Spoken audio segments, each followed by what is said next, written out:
kumpirmado na po na nakadetine si Saldico sa Prague ng Czech Republic. Agoy! Ang tanong, i-deport ba ito ng Czech Republic papunta dito sa Pilipinas? O ilalaban ba ng Philippine government ang extradition ni Saldico dahil nga wanted ito ngayon dito sa Pilipinas? Sige nga, sige nga, sige nga.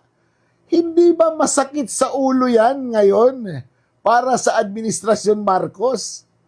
Yung pinakasusi sa flood control scandal, sa corruption dito sa Pilipinas, si Saldico. Kung mauwi dito sa Pilipinas, may agam-agam kung ano ang sasabihin nito. Will it be protecting the Marcos administration or would it protect itself? Sige nga, maganda ito, maganda. Alam mo yung mga madriaga yan, kalimutan na natin yan. Alam nyo bakit? 1,400,000,000,000 ang nawala sa Pilipinas. Ang nasusoli pa lang, wala pang 600 million. Wala pang 1,000,000,000 ang nasusoli. Wala pang 1,000,000,000. At doon tayo nakatutok sa 125 million na di umano ninakaw ni Sara Duterte. Bakit ka doon tututok?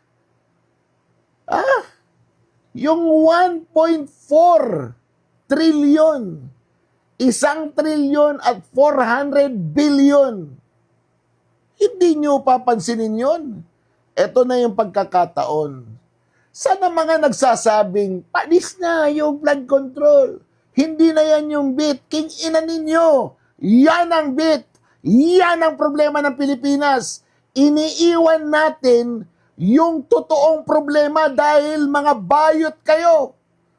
Dahil mga takot kayo. Dahil ayaw nyong magsalita. O ngayon, ito na nahuli si Saldico sa Prague. O, ipapa-extradite ba ng Pilipinas? Pipilitin ba na maiuwi dito? O magpapalit ng passport ng Portugal at doon i-deport? Aba, pag nangyari yan, meron talagang tinatago kayo. Sayang ang bayot!